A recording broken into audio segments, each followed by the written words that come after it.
Maria ഒരുപാട് മദ്യമൊക്കെ കുടിച്ചിട്ടുണ്ടായിരുന്നു. അങ്ങനെയിരിക്കെ അവളെ കൊണ്ടയാക്കുവാനായിട്ട് വോജുവും ബോധമില്ലാത്ത അവളെയും കൂട്ടിക്കൊണ്ട് അവൾ താമസിക്കുന്ന മോട്ടലിന് മുമ്പിലായിട്ടും എത്തുന്നു.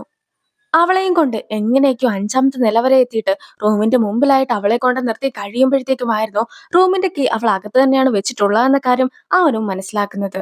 സോ എന്തായാലും റൂമിനകത്ത് കയറാതെ കാര്യങ്ങളൊന്നും തന്നെ നടക്കുകയില്ലല്ലോ. അവൻ തന്നെ അവളെ അതിന് മുമ്പിലൊക്കെ നിർത്തിയതിനു ശേഷം താഴേക്ക് പോയിട്ട് റിസപ്ഷനിലുള്ള ആളെയും കൂട്ടിക്കൊണ്ടുവരുന്നു.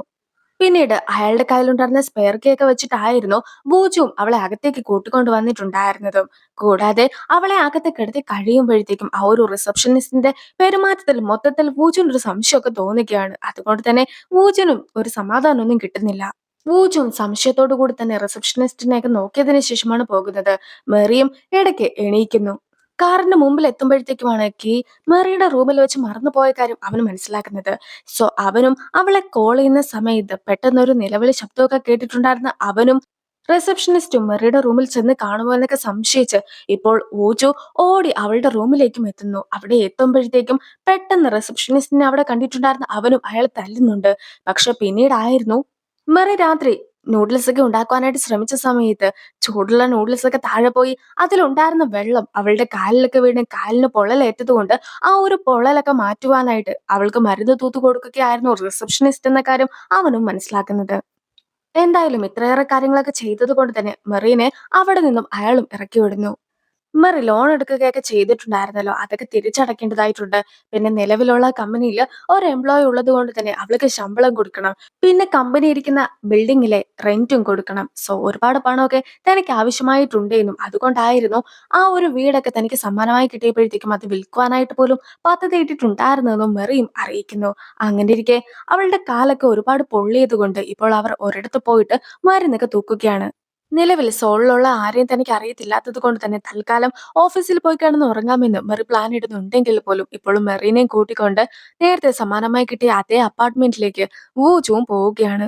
നീ രാവിലെ മുഴുവൻ വർക്ക് ചെയ്തിട്ട് രാത്രിയിൽ ആരും കാണാതെ മാത്രമേ ഈ വീട്ടിൽ കയറാവൂ. മാത്രമല്ല നേരം വെളുക്കുന്നതിന് മുമ്പ് പോവുകയും ചെയ്യണം. ഒരിക്കലും സെക്രട്ടറി നീ ഈ വീട്ടിൽ താമസിക്കുന്ന കാര്യം അറിയുകയേ ചെയ്യരുതേ എന്നെല്ലാം തന്നെ വൂജുവും മെറിയുടെ അടുത്തായിട്ട് പറഞ്ഞു കൊടുക്കുന്നു. കമ്പനിയിലെ വർക്കർ ആയിട്ടുണ്ടായിരുന്ന കോവിനെ കാണിക്കുകയാണ്. കോ ആയിരുന്നല്ലോ നേരത്തെ അങ്കിളുടെ അടുത്ത് കമ്പനിയിൽ നടക്കുന്ന അഴിമതികളെ കുറിച്ചെല്ലാം തന്നെ പറഞ്ഞു കൊടുത്തിട്ടുണ്ടായിരുന്നത്. അങ്ങനെയിരിക്കെ അടുത്ത വീക്കെൻഡ് മകരമായിട്ട് ഫിഷിങ്ങിനൊക്കെ പോകാനായിട്ട് പ്ലാൻ ചെയ്തിട്ടുണ്ട് എന്ന് കോയും അങ്കിളിനെ കാണുമ്പോൾ പറയുന്നുണ്ട്. ചെയർമാൻ എനിക്ക് നൽകിയ എനർജി ഡ്രിങ്ക് ആണ് ഇത്. നീ ഒരുപാട് വർക്കൊക്കെ ചെയ്യുന്നതല്ലേ, സോ ഇത് നിനക്ക് ഇരിക്കട്ടെ എന്ന് പറഞ്ഞ് കയ്യിലുണ്ടായിരുന്ന ഒരു എനർജി ഡ്രിങ്ക് അങ്കിളും കോയിന് കൊടുക്കുന്നു.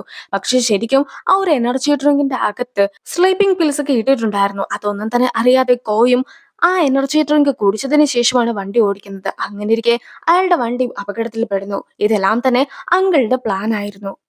അതായത് കമ്പനിയിൽ നടന്നിട്ടുണ്ടായിരുന്ന അഴിമതികൾക്കെല്ലാം തന്നെ പിന്നില് അങ്കിളായിരുന്നു. പക്ഷെ ഈ ഒരു കാര്യം കോയിന് മാത്രമല്ലേ അറിയുകയുള്ളൂ. അതുകൊണ്ടാണ് അങ്കിളും മനഃപൂർവ്വമായിട്ട് കോയിനെ കൊലയ്ക്ക് കൊടുത്തത്. പിറ്റേ ദിവസം രാവിലെ സാധാരണ എണീറ്റ് വരുന്ന പോലെ മെറിയും എണീറ്റ് വന്ന് വെളിയിലെ കാഴ്ചകളൊക്കെ കണ്ടു നിൽക്കുന്നു. അപ്പോഴായിരുന്നു സെക്രട്ടറി ജോഗിങ്ങിന് പോകുന്ന ഒരു കാഴ്ച അവൾ കണ്ടിട്ടുണ്ടായിരുന്നത്. സോ സെക്രട്ടറിയുടെ കണ്ണിൽ പെടാതിരിക്കുവാനായിട്ട് അവളും ഒളിച്ചിരിക്കുന്നു. കൂടാതെ ഇനി ശ്രദ്ധിച്ചു മാത്രമേ പുറത്തിറങ്ങുവാനായിട്ട് പാടുള്ളൂ എന്ന് അവൾ തന്നെ ഓർക്കുന്നുമുണ്ട്. നിലവില് സമ്മാനമായിട്ട് ഭൂജനും മെറിക്കും ഒരു അപ്പാർട്ട്മെന്റ് ഒക്കെ കൊടുത്തിട്ടുണ്ടല്ലോ. എങ്കിലും PR-ന്റെ ഭാഗമായിട്ട് സിഒയുടെ അടുത്തായിട്ടും ആ ഒരു അപ്പാർട്ട്മെന്റ് ഒക്കെ കാണുവാനായിട്ട് അവിടെ പോകണമെന്ന് സെക്രട്ടറി അറിയിക്കുകയാണ്.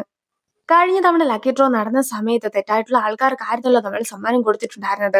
അതിന് കാരണം നീയാണ്. അതുകൊണ്ട് തന്നെ അടുത്ത തവണയെങ്കിലും നീ മര്യാദയ്ക്ക് കാര്യങ്ങളൊക്കെ ചെയ്യണമെന്ന് പറഞ്ഞുകൊണ്ട് സിഒയും സെക്രട്ടറിനെ പറഞ്ഞയക്കുന്നു. യഥാർത്ഥത്തിൽ സിഒയുടെ ബുദ്ധിമോശം കൊണ്ടാണ് ഇതുപോലൊരു അബദ്ധമൊക്കെ പറ്റിയിട്ടുണ്ടായിരുന്നെങ്കിലും സിഒ അത് സമ്മതിച്ചു തരാതെ എല്ലാ കുറ്റങ്ങളും സെക്രട്ടറിയുടേതാണെന്നൊക്കെ പറഞ്ഞു പരത്തുവാനായിട്ടായിരുന്നു ശ്രമിച്ചിട്ടുണ്ടായിരുന്നത്. ഇപ്പോൾ സെക്രട്ടറി മെറീനെ കോൾ ചെയ്തിട്ട് ഒരു ദിവസം സിഒ നിങ്ങളെ വീട്ടിൽ വന്ന് കാണുന്നതായിരിക്കുമെന്ന് അറിയിക്കുന്നു.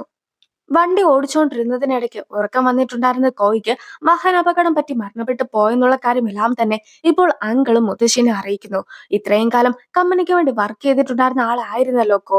അതുകൊണ്ട് തന്നെ പെട്ടെന്ന് കോ മരണപ്പെട്ടു പോയെന്നൊക്കെ അറിഞ്ഞപ്പോഴത്തേക്കും മുത്തശ്ശിക്ക് ഒരുപാട് വിഷമം തോന്നുന്നു.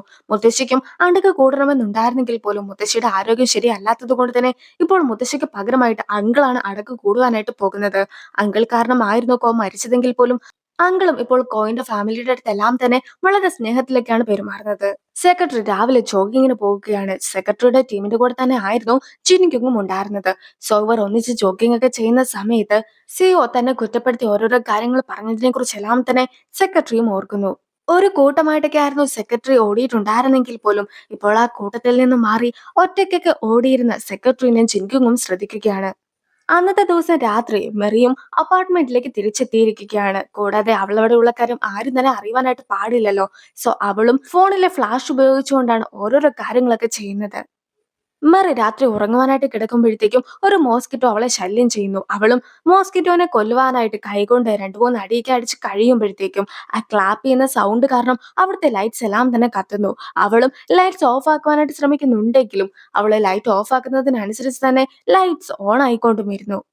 വർക്ക് കഴിഞ്ഞ് എത്തിയിട്ടുണ്ടായിരുന്ന സെക്രട്ടറിയും ഇപ്പോൾ മെറിയുടെ അപ്പാർട്ട്മെന്റിൽ ലൈറ്റ്സ് ഒക്കെ ഓണും ഓഫും ആക്കുന്നത് ശ്രദ്ധിക്കുകയാണ്. സോ സെക്രട്ടറിയും അവളെ കാണുവാനായിട്ടും എത്തുന്നു. മെറി ഇതുവരെ ആയിട്ടും അവളുടെ കാറിന്റെ ഡീറ്റെയിൽസ് ഒന്നും തന്നെ കൊടുത്തിട്ടുണ്ടായിരുന്നില്ല. സോ പാർക്കിംഗ് ഏരിയയിൽ ഈ ഒരു ഡീറ്റെയിൽസ് എല്ലാം തന്നെ കൊടുക്കേണ്ടതായിട്ടുണ്ട് എന്ന് പറഞ്ഞിട്ട് ഒരു ഫോം ഫില്ല് ചെയ്യുവാനായിട്ട് ഇപ്പോൾ മെറിക്കും സെക്രട്ടറി കൊണ്ടുവന്ന് കൊടുക്കുകയാണ്. പെട്ടെന്ന് റൂമിൽ ലൈറ്റ്സ് ഒക്കെ കത്തിയിട്ടുണ്ടായിരുന്നു. പക്ഷേ ലൈറ്റ്സ് ഓഫ് ആക്കുവാനായിട്ട് എനിക്ക് സാധിച്ചില്ല എന്ന് മെറി അറിയിക്കുമ്പോഴത്തേക്കും സെക്രട്ടറിയും ക്ലാപ്പ് ചെയ്യുന്ന സൗണ്ടിനൊക്കെ അനുസരിച്ചാണ് ലൈറ്റ്സ് ഒക്കെ കത്തുന്നത്. അങ്ങനെ നമുക്ക് ക്ലാപ്പ് ചെയ്ത് തന്നെ ലൈറ്റ്സ് ഒക്കെ കൺട്രോൾ ചെയ്യുവാനായിട്ട് സാധിക്കുമെന്ന് അവളെയും അറിയിക്കുന്നു. സെക്രട്ടറിയും അപ്പാർട്ട്മെന്റ് മൊത്തത്തിൽ ഒന്ന് നിരീക്ഷിച്ചിട്ടൊക്കെ ഉണ്ടായിരുന്നു. അങ്ങനെ ഇരിക്കെ ഇതുവരെയായിട്ടും നിന്റെ ഹസ്ബൻഡിന്റെ കാർ പാർക്കിംഗ് ഏരിയയിൽ വന്നിട്ടില്ല. ഇവിടെയുള്ള സാധനങ്ങളെല്ലാം തന്നെ ഞാൻ നോക്കി. അതിലൊന്നും തന്നെ നിന്റെ ഹസ്ബൻഡിന്റെ സാധനങ്ങളില്ല. സോ ഹസ്ബൻഡ് ഇതുവരെയായിട്ടും വീട്ടിൽ വന്നിട്ടില്ലേ എന്ന് അവൻ ചോദിക്കുമ്പോഴത്തേക്കും ഹസ്ബൻഡ് ഭയങ്കര ബിസി ആയിരുന്നു. അവൻ എപ്പോഴും വർക്കൊക്കെ ഉണ്ട്. കൂടാതെ അവന്റെ സാധനങ്ങളെല്ലാം തന്നെ ഞാൻ മുകളിൽ വെച്ചിരിക്കുകയാണ്. ഇതുവരെയായിട്ടും അത് റൂമിലേക്ക് മാറ്റിയില്ല എന്ന് പറഞ്ഞ് ഒരു എക്സ്ക്യൂസ് ആയിട്ടൊക്കെ മെറിയും സംസാരിക്കുന്നു. അങ്ങനെയാണെങ്കിൽ ഈ ആഴ്ച തന്നെ നിങ്ങൾ സാധനങ്ങളൊക്കെ അറേഞ്ച് ചെയ്ത് വെക്ക്. അടുത്ത ആഴ്ച സിഇഒ നിങ്ങളെ കാണുവാനായിട്ട് ഇവിടെ എത്തുന്നതായിരിക്കുമെന്ന് സെക്രട്ടറിയും പറയുന്നു. മെറിയും ഇപ്പോൾ വൂച്ചിനെ കോൾ ചെയ്യുന്നു. ഇതുപോലെ സെക്രട്ടറി വന്ന് പോയിട്ടുണ്ടായിരുന്നുവെന്നും സിഇഒ അധികം താമസിക്കാതെ തന്നെ വീട്ടിലെത്തുന്ന സമയത്ത് നിന്റെ കുറച്ച് സാധനങ്ങളൊക്കെ വീട്ടിലുണ്ടായിരിക്കണമെന്നും അവളും അറിയിക്കുകയാണ്. അങ്ങനെ ഇരിക്കെ അവനും ഒരു ഐഡിയ തോന്നുന്നു. അതായത് സാധാരണ ആൾക്കാര് ഫോട്ടോസ് ഒക്കെ എടുക്കുവാനായിട്ട് പോകുന്ന സ്റ്റുഡിയോ ഉണ്ടല്ലോ, അതുപോലത്തെ ഒരു സ്റ്റുഡിയോയിൽ ഇപ്പോൾ ബോജുവും മെറിയും എത്തിയിരിക്കുകയാണ്. അവരുണ്ടായിരുന്നത് വിവാഹ വേഷത്തിലായിരുന്നു. സിഒ വീട്ടിൽ വരുന്ന സമയത്ത് ഇവരുടെ ഒരു കല്യാണ ഫോട്ടോ എന്തായാലും വീട്ടിൽ വെക്കണമല്ലോ. അതുകൊണ്ടാണ് അവർ ഇങ്ങനെ ഒരു പ്ലാൻ ചെയ്തിട്ടുണ്ടായിരുന്നത്. ഫോട്ടോ എടുക്കുന്നതിന് മുമ്പായിട്ട് അവൾക്ക് ആ ഡ്രസ്സൊക്കെ ഒരുപാട് ടൈറ്റ് ആയിരുന്നത് കൊണ്ട് തന്നെ അവനും അവളെ ഹെൽപ്പ് ചെയ്യുന്നു. അവരും ഫോട്ടോസൊക്കെ എടുക്കാനായിട്ട് ഒരുപാട് ക്ലോസ് ആയിട്ടാണ് ഇരിക്കുന്നത്. ഇനി ചായന്റെ ഫ്രണ്ട്സും ഇതേ ബൂത്തിലായിരുന്നു ഫോട്ടോ ഒക്കെ എടുക്കുവാനായിട്ട് നിന്നിട്ടുണ്ടായിരുന്നതും. അങ്ങനെ അവരും കുറച്ച് ഫോട്ടോസൊക്കെ എടുക്കുന്നു. മെറിയുമായിട്ട് കൂടുതൽ ക്ലോസ് ആയിട്ടൊക്കെ ബൂച്ചു ഇരുന്നിട്ടുണ്ടായിരുന്നത് കൊണ്ട് തന്നെ പെട്ടെന്ന് അവനും ബൂത്തിൽ നിന്നും ഇറങ്ങി പോകുവാനായിട്ട് ശ്രമിക്കുന്നു. പക്ഷെ അപ്പോഴായിരുന്നു അവിടെ നിന്നിട്ടുണ്ടായിരുന്ന ചായനെ അവൻ കാണുന്നത്. സോ അവൻ വീണ്ടും മെറിയുമായിട്ട് തിരിച്ച് ബൂത്തിനകത്തേക്കും കയറുന്നു. അതുപോലെ തന്നെ ചായും തന്റെ ടീം ലീഡിനെ ഇവിടെ കണ്ടിട്ടുണ്ടായിരുന്നു എന്നൊക്കെ പറഞ്ഞ് പൂജുവിനെ അന്വേഷിച്ചൊക്കെ നടക്കുകയാണ്.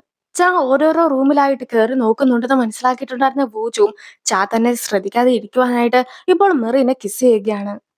പക്ഷെ അവനും കിസ് ചെയ്ത് നിർത്തുന്ന സമയത്തായിരുന്നു ചായും റൂം തുറന്ന് അകത്തേക്ക് വന്നിട്ടുണ്ടായിരുന്നത്. അത് കണ്ടിട്ടുണ്ടായിരുന്ന മേറിയും നേരെ വൂജുവിനെയും കിസ് ചെയ്യുന്നു.